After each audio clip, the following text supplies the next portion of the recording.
Olá, que bom estarmos juntos! Hoje, nossa meditação vai nos levar a um dos momentos mais transformadores de toda a história, a Anunciação do Senhor. E olha, isso aqui não é só uma história do passado, não. É, na verdade, um convite para a gente encontrar aquele ponto exato onde o céu toca a terra, sabe? Onde a eternidade entra no nosso tempo. Para a gente ter uma noção do tamanho do que aconteceu naquela casinha em Nazaré, a gente precisa olhar o quadro todo. O sim de Maria não foi um ato isolado, de jeito nenhum.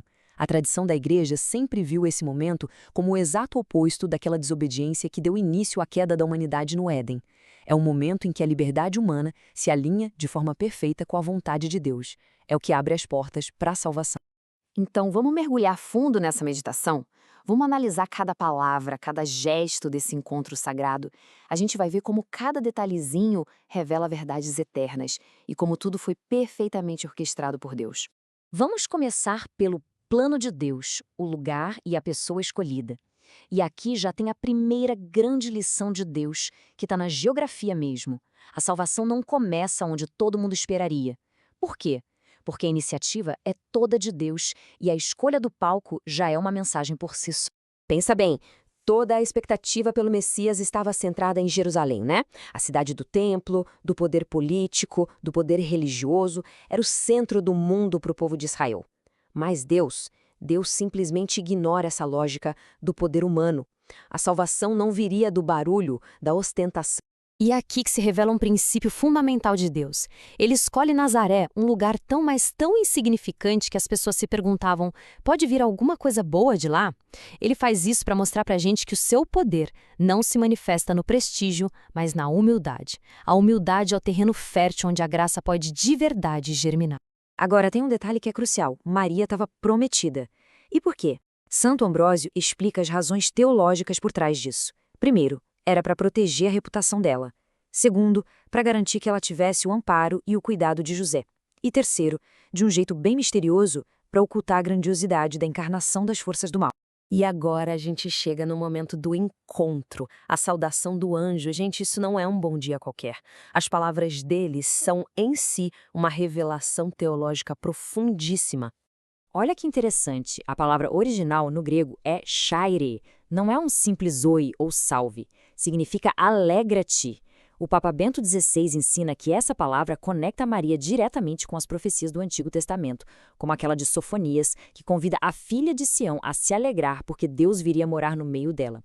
A alegria de Maria, então, é a alegria de todo o povo de Israel vendo a promessa se cumprir. Logo depois, o anjo usa um título no lugar do nome dela, Kecharitomene. Esse termo grego é de uma profundidade absurda. Não significa só que ela recebeu a graça, mas que ela foi e permanece completamente preenchida, definida pela graça de Deus. A graça não é algo que ela tem, é quem ela é. E para a gente entender o quanto isso é único, o grande teólogo Orígenes, lá no século III, já notava que ninguém em toda a Sagrada Escritura jamais tinha sido chamado por esse título. Isso coloca Maria numa categoria absolutamente singular na história da salvação. A reação de Maria a essa saudação tão extraordinária revela a alma dela. É diferente de Zacarias, que se perturbou com a aparição do anjo no templo. Maria se perturba com as palavras. A humildade dela é tão profunda que ela não entende por que um louvor desses é dirigido a ela. Ela não duvida, ela põe-se a pensar, a meditar. Essa é a atitude perfeita da alma que acolhe a palavra de Deus. Depois da saudação, o anjo Gabriel vai direto ao ponto, ao coração da mensagem. E ele não anuncia só um nascimento milagroso, não. Ele revela a identidade divina e a missão da criança que está para chegar. E então o anjo revela a identidade do filho em 4 títulos. O nome, Jesus, que define a missão dele, Deus salva. Ele será chamado Filho do Altíssimo, afirmando sua divindade. Ele será o herdeiro do trono de Davi, cumprindo a promessa messiânica. E o seu reino não terá fim, porque a realeza dele é eterna. Diante de uma revelação desse tamanho, Maria faz uma pergunta, e essa pergunta é uma das chaves para a gente entender a fé dela. Não é um será que isso é possível, mas sim um de que maneira isso vai acontecer. A pergunta dela, como acontecerá isso, se eu não conheço o homem, só faz sentido, como argumentava Santo Agostinho, se ela já tivesse um propósito firme de virgindade. Pensa bem, Se ela planejasse ter uma vida de casada normal com José, um filho seria a consequência natural, certo? A pergunta dela nasce da fé que busca entender como seu voto a Deus seria compatível com a maternidade divina que estava sendo proposta a ela. E a resposta do anjo é uma obra-prima de revelação. Ele explica a causa. A concepção será obra do Espírito Santo, uma ação da Santíssima Trindade. Ele explica a maneira. O poder de Deus a cobrirá com sua sombra. Uma linguagem cheia de simbolismo. E por fim, ele oferece um sinal, não para criar a fé, mas para confirmar o milagre que já aconteceu na vida da parente dela, Isabel. E essa expressão, cobrir com sua sombra, em grego epsiazen, é de uma força tremenda. É o mesmo termo usado no Antigo Testamento para descrever a nuvem da glória de Deus, a Shekinah, que descia sobre a Arca da Aliança, o lugar mais santo de Israel. O que o anjo está dizendo é que Maria vai se tornar a nova e verdadeira Arca da Aliança, carregando no seu ventre a presença viva de Deus. Então, com a mente iluminada e o coração fortalecido, a gente chega ao clímax. Deus, o Todo-Poderoso, respeita a liberdade da sua criatura.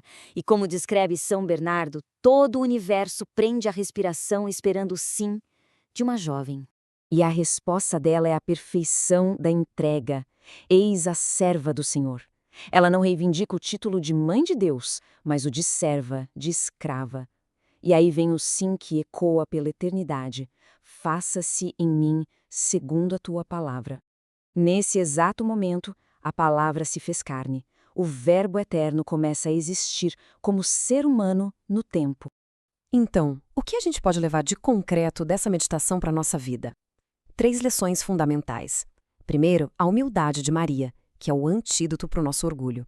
Segundo, o silêncio contemplativo dela, um remédio para a distração do mundo. E terceiro, a sua fé inabalável, que nos lembra que, para Deus, nada é impossível. E é assim que a Anunciação deixa de ser só uma história do passado e se torna uma pergunta para o nosso hoje. Nas pequenas e grandes coisas da nossa vida, nas alegrias, nos desafios, onde é que Deus está nos convidando a dar o nosso próprio sim? Como é que podemos nos tornar, como Maria, um espaço onde a vontade de Deus pode nascer e se tornar realidade no mundo? Essa reflexão fica com a gente.